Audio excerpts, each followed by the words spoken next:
ევროპული მომავალი ქონოდა და არა რაიმე სხვა.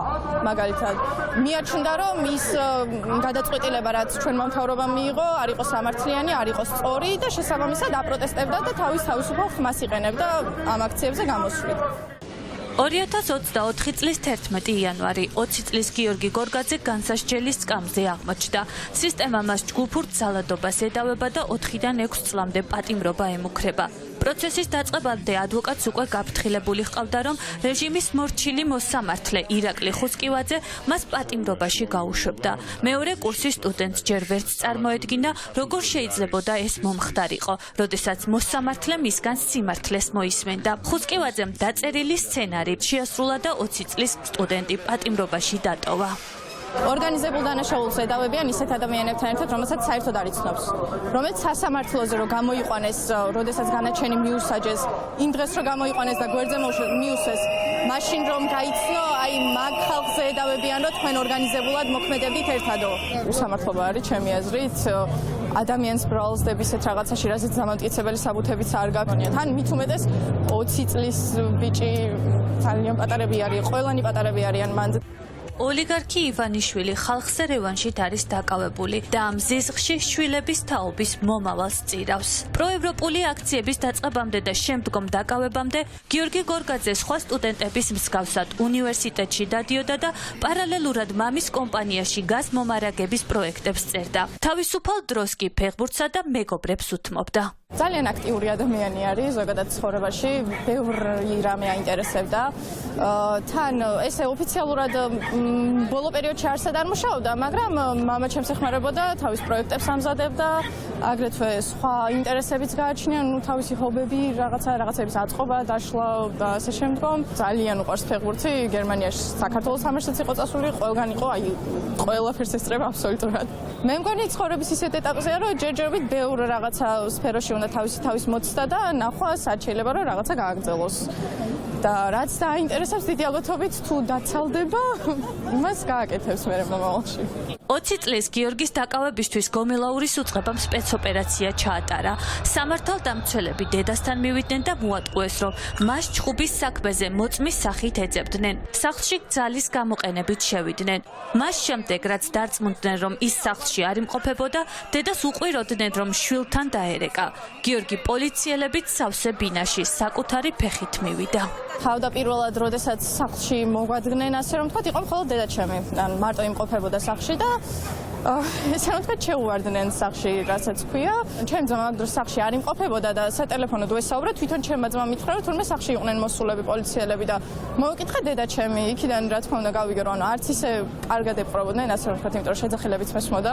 დაურეკე შენ შვილს, შენი შვილი ხო არ არის, ფიქრობდნენ, რომ ჩემმა ძმამ დაურეკა და ფორმიანებიც იყვნენ და ისეც უბრალოდ ჩაულებრივად ჩაცმული ხალხიც იყვნენ მოსულები. თავისი ფეხით მივიდა სახლში, იქ დახვდნენ, გაჩხრიკეს ყველაფერი მასთან ერთად, მისი თანდასწრებით, ჩაიწერეს მისი ჩვენებაც, მოაწერინეს ხელი ყველაფერზე, იქ ჩაწერეს, რომ თქვა, თავისი ფეხით მოვიდა, როგორ მდგომარეობაში იყო, ყველაფერი მიუთითეს აბსოლუტურად და შემდგომ უკვე წაიყვანეს. ოჯახს ახლა მხოლოდ ის აძლიერებს, რომ გიორგი ციხეში მხნეობას ინარჩუნებს. წიგნები შემომიგზავნთო ბევრია და წიგნებს რო გზავნთ ხოლმე სულ მინაწერით გვიბრუნებს ხოლმე უკან ბოლოში ფურცელზე. თან თავის რაღაცა იმას გრძნობებს აყოლებს, რომ აი მაგალითად ბოლოს მზემთვარე და პურისყანა შევგზავნე და მაგას მიაყოლა, რომ ზღაპრის ბოლო კეთილიაო და ყოველთვის ყველაფერი კარგად იქნებაო, ასეთ მინაწერი ქონდა. მე ჩემს მეგობრებს და ჩემს მამაჩემს ძალიან გვიყვარხარ. და გვინდა რომ მალე გნახოთ გარეთ ჩვენთან ერთად ჩვენ გვერდით და თუ რამე ჩვენთან ერთად რო აპროტესტებდე ამ ყველაფერს ისე. და ჩვენი უფლებები ერთად რომ დავიცვათ. რეჟიმის კიდევ ერთი პატიმარია 19 წლის ირაკლი მიმინოშვილი. პროკურატურა მასაც ჯგუფურ ძალადობას ედავება. თბილისის სახელმწიფო უნივერსიტეტის მენეჯმენტის პირველი კურსის სტუდენტი დაკავებამდე კურიერად მუშაობდა და ოჯახს ეხმარებოდა. მისი დაკავებისთვის გომელაურმა ასევე საგანგებო ოპერაცია ჩაატარა. ამ დროს დედა სამსახურში იყო და შვილის დაკავებას ვერც კი მიუსწრო. დღეს ღიმილის ბიჭი ირაკლი მიმინოშვილი ქართული ოცნების სინდისია, რომელიც რეჟიმს თავს ყველგან შეახსენებს. დაგვიბრუნეთ ჩვენი შვილები. მალე დამთავრდეს ეს ყველაფერი და დაგვიბრუნეთ ჩვენი შვილები ჩვენთან. ჯგუფური ძალადობის ბრალდებით ციხეში ზის მსახიობი და იუმორისტი ონისე ცხადაძეც. 30 ნოემბერს ხარაზიშვილის სპეცრაზმელების სასტიკი დარბევის დროს ის ძმასთან ერთად იმყოფებოდა და მძიმედ დაშავდა. მიღებული დაზიანებების გამო დროებით რეგიონში მოუწია წასვლა. იყო წასვლა რაიონში, რეგიონში თერჯოლაში, სადაც ცდილობდა აქციების ჩატარებას, გამგეობასთან ქალაქში მარშებს რაღაცებს და ეს ალბათ პრობლემასაც უქმნიდა და მამა ჩემი იყო სახლში მეორე სართულზე და პირველ სართულზე ბებიაჩები იყო ჩემს ძმასთან ერთად ოთახში და ყველა მხრიდან შემოვიდნენ, საერთოდ ყველა კარიდან შემოვიდნენ სპეცრაზმელები და შოკში იყო რა თქმა უნდა რამდენი ადამიანი იგვიძებდა ავტომატებით გადგანან თავზე. განჩინებაში ეწერა რომ ვიღაცა ორი სახელი და გვარი დაასხვები ორი სახელი და გვარი და სხვაები და ესეთი იმით არის განჩინებით დაყვანილი და იცნობს იმადა. არავის არ იცნობს ეგ სასამართლოზეც მილიონჯერ გაიმეორეს ადვოკატებმა. იუმორისტი, რომელიც არარსებული მტკიცებულებების მიუხედავად პატიმრობაშია, საკუთარი ბრალის აბსურდულობას ყველაზე კარგად თავად ხსნის. საქმეში არსებული ვიდეო მტკიცებულება ნანახი. სადაც ჩანს ბოთლის სროლა და ასევე არის ფერი ეგრეთ წოდებული კვამს რო უშვებს მხოლოდ ფერს მაგის პატარა კაფსულის სროლა და ისეც უდათ ვიცი რომ ლამის ფეხში გავირტყი და ძალიან გთხოვთ რომ თვითმკვლელობის ცდელობის გამო 500 ლარით დამაჯარიმოთ. ბრალდებაზე რომ მომისაჯოთ მაქსიმუმი გამოდის რომ ვანო მერაბიშვილზე 9 თვით ნაკლები გამომივა ციხეში. ანუ თქვენი აზრით მე ვიქნები მასზე ძალიან ცოტათი განსხვავებული დამნაშავე. თუ ასევე ფიქრობთ რომ ბოთლის სროლა დანაშაულია რომელიც ითვალისწინებს 4-დან 6 წლამდე თავისუფლების აღკვეთას. მაშინ მე მაქვს სპიჩკის კოლოფი რომელსაც პროკურატურის მიმართულებით ვისვრით და 3 თვე დამიმატეთ.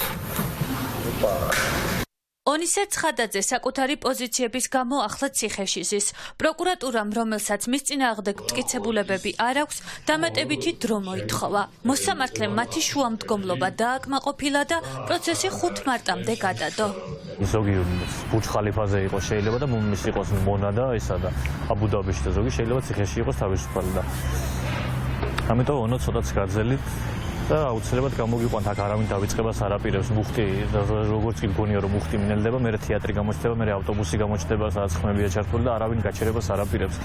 მტკიცებულებები, რომლებიც არაფერს ადასტურებს უშინაარსო ოქმები, პოლიციელების ცრუ ჩვენებები და დასაბუთების მინიმალური სტანდარტი. სულ ესაა რაც დღეს პროკურატურას ჯგუფური ძალადობით დაკავებულების წინააღმდეგ აქვს.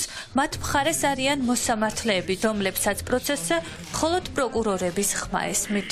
არც ერთ მათგანს არ აქვს არავითარი კავშირი და არ ჰქონია არავითარი კომუნიკაცია არც ერთ სხვა ბრალდებულთან მათ ერთმანეთი გაიცნეს სასამართლო დარბაზში. ამიტომ რაღაცა აპელირება რაიმე ტიპის ან დასაბუთება რაიმე ტიპის ჯგუფურობაზე ამ ადამიანთა მიმართ არის წმინდა წყლის სამართლებრივი აბსურდი როგორც დოქტრინალურად ასევე ლოგიკურად. არ მოიძებნება არც ერთი მტკიცებულება რომელებიც ამ ადამიანების მიმართ ამ ადამიანების მიერ დანაშაულის ჩადენას დაადასტურებს მათ შორის იმ ნაწილსაც ედევებიან. ერთ-ერთ ბრალდებულს ედევებიან პლასტმას წყლის ბოთლის სროლას პოლიციის მიმართულებით. ოღონდ კიდევ ერთხელ იქ ჩანს ამ პირის მიერ ბოთლის სროლა, თუმცა ეს ბოთლები სანაგვეში ისროლა თუ პოლიციელებს ესროლა, აქ ამ ვიდეოკადრებში არ ჩანს. სასამართლოს პრინციპში სმენაც დახშული აქვს და ასევე ხედველობაც არ აქვს და ბრმა არის და ძალიან სამწუხაროა, როცა სასამართლო ფორმალურად როცა უსმენს ყველას, მათ შორის ადვოკატებსაც, მაინც ესმის მხოლოდ და მხოლოდ პროკურატურის.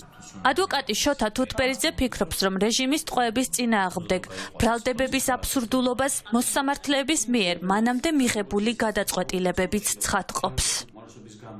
ფარცხალძეს არ შეუფარდეს პატარობა, შეუფარდეს 5,000 ლარიანი გირაო. ზვიადაურს მაგალითად, რომელსაც მკვლელობას ედავებოდნენ, არა თუ რაიმე ტიპის სხვა ტიპის დანაშაულს შეუფარდეს გირაო და ის ამას პატიმრობა არ გამოუყენებიათ მის მიმართ. ხო და ბევრი ესეთი საქმე გვაქვს, ძალადობის, მკვლელობის, როცა მოსამართლეები თვლიან, რომ გირაო არის საკმარისი აღკვეთ ღონისძიების სახით იქნას გამოყენებული და როგორც წესი ეს გამართლებულია ხოლმე. ადამიანის თავისუფლების ფასი იმდენად დიდია, რომ მოსამართლე ყოველთვის ცდილობდეს, რომ ნაკლებად მძიმე, ნაკლებად ინტენსიური ჩარევით მიაღწიოს უსაფრთხოების მიზანს და ჩვენ შემთხვევაში სამწუხაროდ ეს პრინციპი მკვდარია, ისევე როგორც მკვდარია იმ მოსამართლეების სინდისი, ვისაც ამ საქმეების განხილვა დაევალა. ქვეყნის უბედურებაა, რომ მომავალმა თაობამ საკუთარ თავზე გამოცადა, რომ სიმართლისა და სამართლიანობის დაცვისთვის შეიძლება დაგიჭირონ და ციხეში გამოკეტვაც კი დაგემუქროს. ეს ყველაფერი ივანიშვილის ნებით ხდება, რომელსაც არსენალში პოლიტიკურ მარიონეტებთან ერთად მორჩილი მოსამართლეებიც ყავს გაფორმებული.